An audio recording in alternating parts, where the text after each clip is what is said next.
Good morning student. मैं गौतम कुमार सम्मान teacher training centre से आप लोगों के समकक्ष मैं आज DAD/SCHI and ID common paper semester second paper number 2 educational psychology शिक्षा मनोविज्ञान,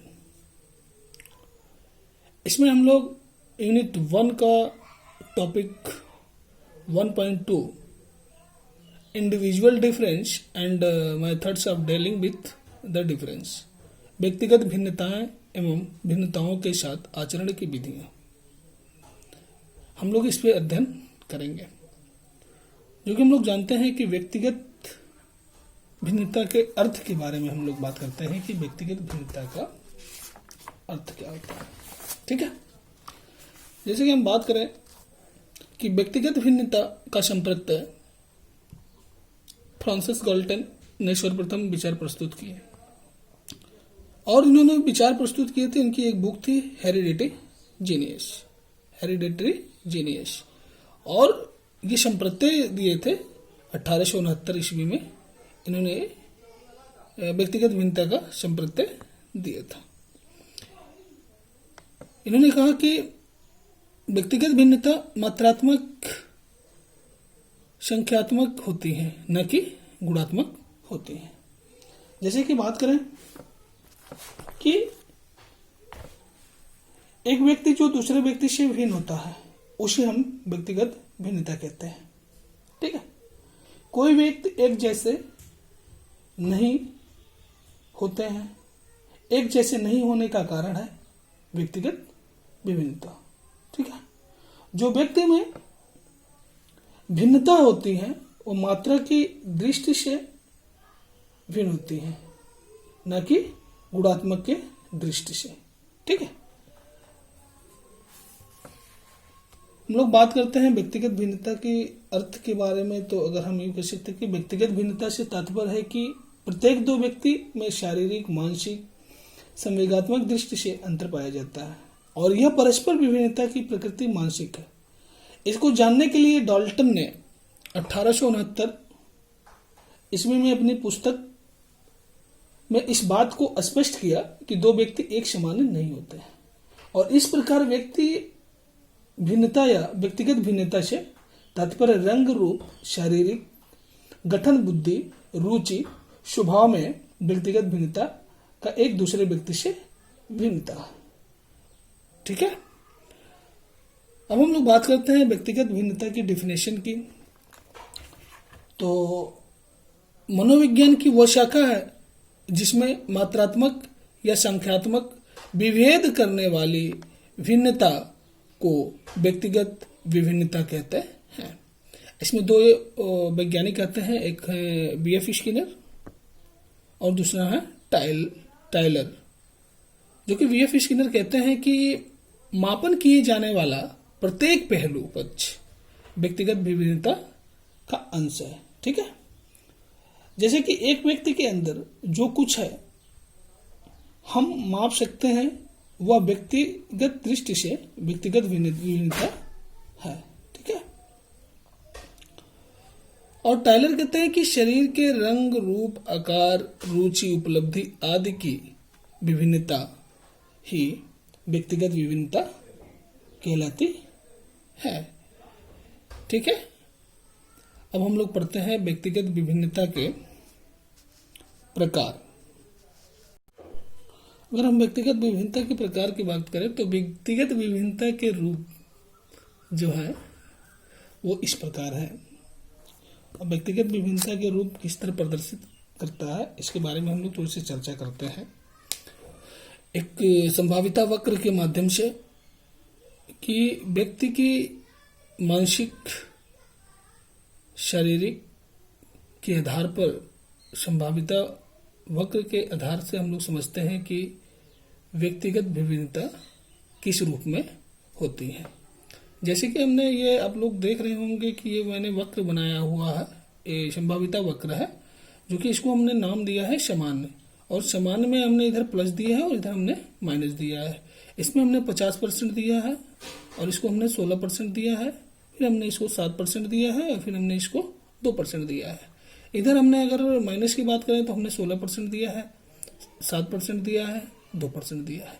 इसी तरह अगर इसके नाम है तो 50% सामान्य होते हैं, 16% सामान्य से उच्च होते हैं, 7% प्रखर होते हैं और 2% प्रतिभाशाली होते हैं।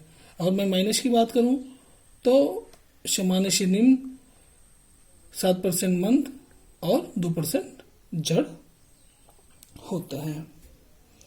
यानी हम कह सकते हैं कि मानसिक दृष्टि के आधार पर व्यक्तिगत भिन्नता ही व्यक्तिगत भिन्नता कहलाती है। जैसे कि संसार के 50% लोग सामान्य होते हैं, ठीक है। प्रदर्शित ये करता है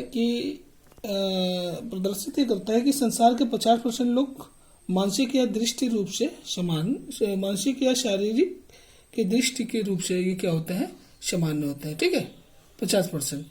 जैसे कि हम बात करें कि 16% लोग सामान्य से उच्च श्रेणी में आते हैं और जो कि 7% लोग मंद श्रेणी में आते हैं। इसी तरह जड़ श्रेणी में अगर हम बात करें तो प्रतिभाशाली श्रेणी में भी आते हैं लोग, और मैं प्लस की बात करूं तो प्रखर श्रेणी में, ठीक है, और माइनस की बात करूं तो मंद श्रेणी में आते हैं। इस प्रकार जो है व्यक्तिगत विभिन्नता अनेक प्रकार के रूप में होती है, ठीक है। व्यक्तिगत विभिन्नता के अगर रूप की बात करें तो एक होता है अंतर व्यक्तिगत विभिन्नता और एक होता है अंतर व्यक्तिगत विभिन्नता, ठीक है। जो कि अंतर व्यक्तिगत विभिन्नता में जैसे एक ये आप लोग देख रहे होंगे कि एक व्यक्ति है और एक व्यक्ति के जो गुण हैं वो गुण आपस में नहीं मिलते हैं, उसे हम अंतर व्यक्तिगत विभिन्नता कहते हैं। जब हम एक ही व्यक्ति में इतना व्यक्तिगत विभिन्नताएं होती हैं तो उसे ही हम व्यक्तिगत भिन्नता कहते हैं। जैसे हम बात करते हैं कि शारीरिक, मानसिक, क्रियात्मक, बुद्धि, अभिरुचि, क्षमता, अवस्थाएं बहुत सी अवस्थाएं होती हैं। शैक्षिक अवस्था, बाल्यावस्था, किशोरावस्था, प्रौढ़ावस्था, नवीन मूल्य, अभिप्रेरणा, ठीक है। जैसे कि एग्जाम्पल में हम लोग समझे कि कोई भी एक व्यक्ति जो है वो शरीर से बहुत भी बलशाली होता है लेकिन मानसिक दृष्टि से बहुत ही कम होता है, ठीक है। अगर उसकी अभिरुचि की बात करें तो उसकी अभिरुचि अलग है और क्षमता एक व्यक्ति के अंदर ही अलग है। तो इस आधार पर हम कह सकते हैं कि जब एक ही व्यक्ति के अंदर सारे गुण आपस में नहीं मिलते हैं तो उसे हम अंतर व्यक्तिगत विभिन्नता कहते हैं। बात करते हैं अंतर व्यक्तिगत विभिन्नता। अंतर व्यक्तिगत विभिन्नता में आप लोग देख रहे होंगे कि ये एक व्यक्ति दूसरे व्यक्ति से जो है तुलना किया जाता है, ठीक है। जैसे बुद्धि में असमान, रुचियां में असमान, क्षमता में, अभिप्रेरणा में, मानसिक, शारीरिक अवस्थाएं, ठीक है। इस प्रकार अंतर व्यक्तिगत विभिन्नता में इन दोनों बालकों के गुण क्या हैं जो है वो असमान होते हैं। जब कोई व्यक्ति एक दृष्टि से सामान्य नहीं हो सकता है तो उसे हम क्या कहते हैं, व्यक्तिगत विभिन्नता, ठीक है, उसे हम कहते हैं व्यक्तिगत विभिन्नता, ठीक है। नेक्स्ट हम बात करते हैं, अब इसको हम लोग पढ़ते हैं व्यक्तिगत विभिन्नता के जो निम्नलिखित प्रकार है उसके बारे में हम लोग विस्तृत चर्चा करते हैं। व्यक्तिगत विभिन्नता के प्रकार के बारे में अगर हम निम्नलिखित हैं तो इसके बारे में अगर हम बात करें तो पहला है भाषा के आधार पर व्यक्तिगत विभिन्नता। यानी भाषा विकास एक प्रकार का कौशल है जो बालक में जन्म के बाद ही प्रारंभ हो जाता है।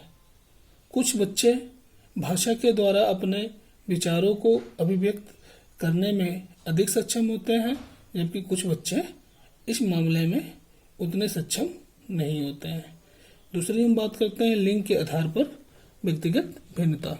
शारीरिक गठन में पुरुष स्त्रियों से लंबे होते हैं, ठीक है। बात जान सकते हैं कि जो व्यक्ति होता है वो शारीरिक गठन में स्त्रियों से क्या होते हैं, लंबे होते हैं, हष्टपुष्ट होते हैं, ठीक है। नेक्स्ट हम बात करते हैं बुद्धि के आधार पर व्यक्तिगत विभिन्नता। दो व्यक्ति पूर्णतः एक जैसे नहीं होते हैं, उसमें बुद्धि के आधार पर भी व्यक्तिगत विभिन्नता पाई जाती हैं। जैसे हम बात करते हैं कि कुछ व्यक्ति जड़ बुद्धि के होते हैं, तो कुछ व्यक्ति जो होते हैं वो प्रतिभाशाली व्यक्ति होते हैं। ठीक है। नेक्स्ट हम बात करते हैं संवेग के आधार पर व्यक्तिगत विभिन्नता, यानी भिन्न भिन्न प्रकार के बच्चों में संवेगात्मक विकास की भी भिन्न भिन्न होते हैं। जैसे कुछ बालक शांत स्वभाव के होते हैं, तो कुछ चिड़चिड़े स्वभाव के, तो कुछ प्रसन्न रहते हैं, तो कुछ उदास प्रवृत्ति के होते हैं। नेक्स्ट बात करें तो शारीरिक विकास के आधार पर व्यक्तिगत विभिन्नता। शारीरिक विभिन्नता जैसे रंग, रूप, आकार, कद, भार, शारीरिक गठन आदि के कारण भी व्यक्ति विभिन्नता पाई जाती है। नेक्स्ट है अभिवृत्ति के आधार पर व्यक्तिगत विभिन्नता, यानी प्रत्येक बच्चों की अभिवृत्तियों में भी असमानता पाई जाती है। कुछ विशेष प्रकार के कार्य जैसे पढ़ने लिखने में रुचि लेते हैं, तो कुछ अन्य कार्य जैसे खेलने, चित्रकला बनाने में रुचि लेते हैं। नेक्स्ट बात करते हैं व्यक्तित्व के आधार पर व्यक्तिगत भिन्नता। कुछ बच्चे बहिर्मुखी होते हैं, तो कुछ बच्चे अंतर्मुखी होते हैं। प्रत्येक बच्चे किसी दूसरे बच्चे की योग्यताओं से प्रभावित हो, परंतु उसके व्यक्तित्व से प्रभावित होता है। नेक्स्ट हम बात करते हैं गत्यात्मक कौशल के आधार पर व्यक्तिगत विभिन्नता। शारीरिक क्रियाओं में सफल होने की योग्यता में एक सफल व्यक्तियों में भी अधिक भिन्नताएं पाई जाती हैं। कोई व्यक्ति किसी कार्य को अधिक अच्छी ढंग से करता है, तो कोई व्यक्ति इस कार्य को में रुचि नहीं लेता है। ठीक है। जैसे हम बात करें कि शारीरिक क्रियाओं में, तो कुछ व्यक्ति ऐसे होते हैं कि किसी कार्य को अच्छे ढंग से करते हैं, और कोई व्यक्ति इस कार्य को करने में रुचि नहीं लेते हैं। ठीक है। इस आधार पर कह सकते हैं कि व्यक्तिगत भिन्नताएं होती हैं। ठीक है। अब हम लोग बात करते हैं व्यक्तिगत विभिन्नताओं के साथ आचरण की विधियां। ठीक है। जैसे कि हम लोग बात करें कि आधुनिक मनोवैज्ञानिक बालकों की व्यक्तिगत भिन्नताओं को अत्यधिक महत्व देते हैं, क्योंकि शिक्षा देने हमारा उद्देश्य प्रत्येक बच्चों को शिक्षा देना है, न कि बच्चों के समूह की शैक्षिक अवसरों में समानता होनी चाहिए। यदि सभी बच्चों को समान शैक्षिक अवसर मिलेंगे, तो वे अपने गुणों का अधिकतम विकास कर सकेंगे। विद्यालयों की योजना बनाते समय तथा कक्षा में विभिन्न समूहों को बताते समय व्यक्तिगत का ध्यान रखा जा सकता है। पाठ्यक्रम को लचीला बनाते समय चुनाव की भरपूर गुंजाइश रखकर व्यक्तिगत विभिन्नताओं को ध्यान में रखकर किया जा सकता है। कक्षा का आकार ऐसा हो कि छात्रों पर व्यक्तिगत ध्यान दिया जा सके। किलपैट्रिक महोदय के अनुसार किसी कक्षा में 30 से ज्यादा छात्र नहीं होने चाहिए। शिक्षण विधि में व्यक्तिगत भिन्नता का ध्यान रखना चाहिए। इन्होंने कहा कि किसी भी कक्षा में 30 से ज्यादा छात्र नहीं होने चाहिए। ठीक है। क्योंकि शिक्षण विधि में व्यवस्थित भिन्नता का ध्यान रखना चाहिए। ठीक है। अब हम बात करते हैं व्यक्तिगत विभिन्नता के ज्ञान का शिक्षा में महत्व क्या है। यानी शिक्षा के क्षेत्र में मनोवैज्ञानिक ने क्रांतिकारी परिवर्तन किए हैं। पहले शिक्षा अध्यापक केंद्रित होते थे। मनोविज्ञान ने शिक्षा को बाल केंद्रित रूप प्रदान किया है। इतना ही नहीं, व्यक्तिगत विभिन्नता के अध्ययन से शिक्षा को पूर्ण रूप से बाल केंद्रित बनाने का कार्य शुरू हो गया है। वर्तमान में शिक्षा के क्षेत्र में व्यक्तिगत विभिन्नता का महत्व बढ़ गया है, जिसे हम निम्न बिंदुओं द्वारा स्पर्श कर सकते हैं। जैसे पहले क्या होता था कि वो अध्यापक केंद्रित शिक्षा होती थी प्राचीन काल में, ठीक है।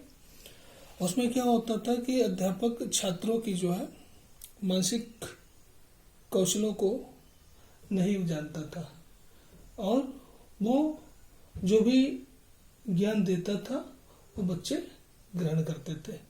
उसके बाद मनोवैज्ञानिकों ने इसमें बहुत ही प्रयास किए और इसको जो है सुधारित किए और इन्होंने शिक्षा के क्षेत्र में मनोवैज्ञानिक ने बहुत कार्य किया और इन्होंने बाल केंद्रित शिक्षा का रूप प्रदान किया, ठीक है। हम लोग बात करते हैं कि कक्षा का सीमित आकार बालक के व्यक्तिगत विभिन्नता को ध्यान में रखते हुए एक कक्षा में विद्यार्थी की संख्या अधिक नहीं होनी चाहिए और मनोवैज्ञानिक का मत है कि कक्षा में 20 से 10 छात्र से अधिक छात्र होने से शिक्षक उनसे व्यक्तिगत संपर्क संबंधित नहीं कर सकते हैं। नेक्स्ट है छात्रों का वर्गीकरण। प्रत्येक कक्षा में छात्रों को उनके व्यक्तिगत भिन्नता के आधार पर समस्त समूहों में विभाजित कर देना चाहिए। इस प्रकार के विभाजन में मानसिक योग्यता के साथ साथ बालकों की शारीरिक आयु, संवेगात्मक प्रवृत्ति का भी अध्ययन रखना चाहिए। इस प्रकार के कक्षा विभाजन से प्रत्येक प्रकार के छात्रों को प्रगति का अवसर मिलता है। नेक्स्ट है पाठ्यक्रम निर्माण।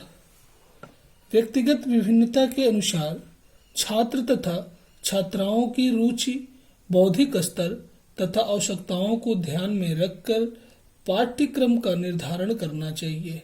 जैसे कुछ छात्र और छात्राओं को गणित, विज्ञान एवं गृह विज्ञान में रुचि होती है, तो कुछ छात्रों को संगीत एवं कला में रुचि होती है। सभी बालिकाओं को एक जैसा पाठ्यक्रम उचित नहीं है, इसलिए पाठ्यक्रम में लचीलापन व विभिन्नता होनी चाहिए, ठीक है। नेक्स्ट है लिंग के भेद के अनुसार छात्र तथा छात्राओं की रुचियों, क्षमताओं, योग्यताओं एवं आवश्यकताओं में अंतर होता है। अतः शिक्षा का आयोजन भी उनकी विभिन्नताओं को ध्यान में रखकर करना चाहिए। जैसे जैसे वह बड़े होते हैं वैसे वैसे अंतर अधिक स्पष्ट होता है। अतः प्राथमिक कक्षाओं में उनके लिए सामान्य पाठ्यक्रम विषय हो सकते हैं, परंतु माध्यमिक कक्षाओं में इन विषयों में अंतर की स्पष्ट रेखा खींचा जाना आवश्यक है। शिक्षक और माता पिता को इन अंतरों को ध्यान में रखकर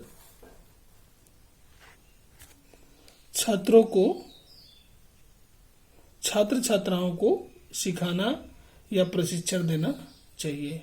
इसी प्रकार स्किनर महोदय के अनुसार उद्योग के क्षेत्र में भी कर्मचारियों के चयन में व्यक्तिगत विभिन्नता का अध्ययन आवश्यक है। इसी प्रकार कर्मचारियों के प्रशिक्षण कार्यक्रमों एवं हस्तांतरण के समय में भी व्यक्तिगत भिन्नता का ज्ञान आवश्यक है।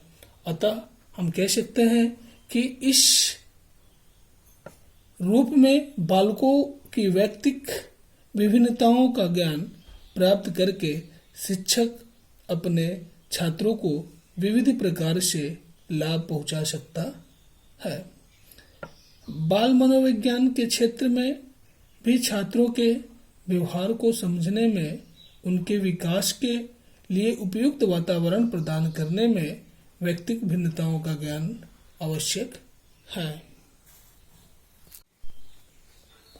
कुछ प्रश्न हैं जो कि आप लोग फीडबैक दीजिएगा। प्रश्न नंबर 1 है कि व्यक्तिगत विभिन्नताओं का अर्थ एवं परिभाषा देते हुए व्यक्तिगत विभिन्नताओं के प्रकार का वर्णन कीजिए। ठीक है। नेक्स्ट है व्यक्तिगत विभिन्नताओं के मुख्य रूप से कितने भागों में बांटा जा सकता है। नेक्स्ट है संपूर्ण संसार में दो व्यक्तियों का एक जैसा न होना किस नियम में है। ठीक है। धन्यवाद।